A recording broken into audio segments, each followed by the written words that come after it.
आता आणखीन एक मोठी बातमी। कालच्या मुसळधार पावसानंतर वरळीतील ॲक्वालाईन मेट्रोच्या आचार्य अत्रे स्टेशनवर पाणी शिरलं आणि काही दिवसांपूर्वीच ही मेट्रो सेवा सुरू झाली। त्यानंतर अवघ्या काही दिवसात स्टेशन पाण्यामध्ये बुडाल्यानं या कामावर प्रश्नचिन्ह उपस्थित झाले। दरम्यान यात जे नुकसान झालं त्याला जबाबदार कोण असा सवाल आता विचारला जातोय।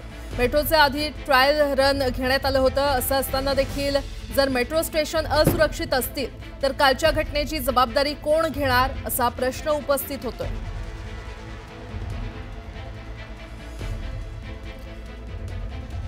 तर कालची दृश्य आपण पाहतोय। काल कशा प्रकारे या मेट्रो स्टेशन मध्ये पाणी शिरलं होतं आणि या संदर्भात अधिक माहिती देत आहेत आमच्या प्रतिनिधी सुस्मिता भदाणे पाटील आपल्यासोबत जोडल्या गेलेले आहेत। सुस्मिता, ॲक्वालाईन मेट्रोच्या स्टेशनमध्ये काल खरं तर पाणी शिरलं होतं। काही दिवसांपूर्वीच ही मेट्रो सेवा सुरू झाली आणि अवघ्या काही दिवसात हे स्टेशन पाण्यामध्ये बुडालं। त्यामुळे या कामावर खरं तर प्रश्नचिन्ह उपस्थित झालेले आहेत। आजची परिस्थिती नेमकी काय आहे तिकडे?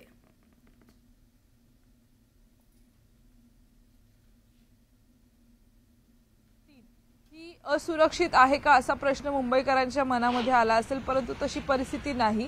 खरं तर अपुऱ्या नियोजनामुळे आणि काम पूर्ण नसताना आम्ही हे मेट्रो स्टेशन सुरू केलं अशा पद्धतीचं एक सारवासारव करणारं उत्तर जरी प्रशासनाकडनं देण्यात आलेलं असलं तरी सुद्धा 1 मेला ज्या वेळेला अगदी गाजावाजा आणि मोठ्या प्रमाणात शक्ती प्रदर्शन करत सरकारनं मेट्रो ही नवीन मार्गिका अर्थात ॲक्वा मार्गिका ही सुरू केली। सध्या आपण आहोत आचार्य अत्रे रेल्वे स्टेशनवरती। हे संपूर्णपणे प्रवाशांसाठी बंद करण्यात आलेलं आहे।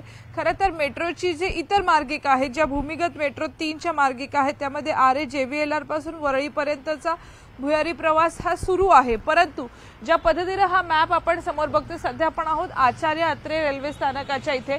इथून साधारणपणे सरळ आपण पुढे गेलात तर गिरगाव, महालक्ष्मी, कालवादेवी, त्यानंतर शेवटचं स्थानक म्हणजे SBI, विधान भवन आणि कफ परेड इथपर्यंत ही मेट्रो लाईन जाते। परंतु या संपूर्ण मार्गिकांवरती कालच्या या दुर्घटनेचा गंभीर परिणाम झालेला दिसतोय। JVLR पर्यंतची मार्गिका सुरू आहे। खरं तर कोट्यवधी रुपयांचं नुकसान झालेलं आहे। संरक्षण भिंत कोसळली अशा पद्धतीचं किंवा ती बांधता आली नाही, ते काम अपुरं राहिलं आणि मे महिन्यामध्येच आम्ही सुरुवात केलेली होती। साधारणपणे पुढच्या काही दिवसांमध्ये 1 ते 2 महिन्यांमध्ये हे काम पूर्ण झालं असतं अशा पद्धतीचं सारवासारव करणारं उत्तर प्रशासनानं दिलेलं आहे। परंतु खरा प्रश्न हाच आहे की जे ॲडव्हान्स टेक्नॉलॉजी आपण या ॲक्वालाईनसाठी आणलेली होती, ती फॉल्ट ठरवणारी यंत्रणा आपल्याकडे आहे। जगात सगळीकडे जी यंत्रणा काम करते ती मात्र वरळीसाठी काम करू शकली नाही आणि त्यामुळेच कुठेतरी ॲक्वालाईनची पोलखोल ही काल झालेली आहे। याची जबाबदारी अजूनही कोणत्याही प्रशासकीय यंत्रणेने, कोणत्याही नेत्याने किंवा कोणत्याही अधिकाऱ्यांनी घेतलेली नाही। ज्या वेळेला हजारो कोटी रुपयांचं नुकसान होतं, सार्वजनिक मालमत्तेचं नुकसान होतं, तेही इतक्या अद्ययावत पद्धतीची प्रणाली जिथे वापरलेली आहे अशा मेट्रो स्टेशनवरती सुद्धा जर सरकार जबाबदारी घेत नसेल किंवा याची चौकशी होत नसेल तर हे संपूर्ण प्रकरण गंभीर आहे असं म्हटलं जातं। त्यामुळे एकीकडे मुंबईची दुसरी लाईफलाईन म्हणून मेट्रोकडे बघितलं जात असताना त्या मेट्रो लाईनच्या बद्दल लोकांच्या मनात विश्वास निर्माण करणं, ती सुरक्षित आहे हा विश्वास निर्माण करणं आता सरकारसमोरचं मोठं चॅलेंज असणार आहे।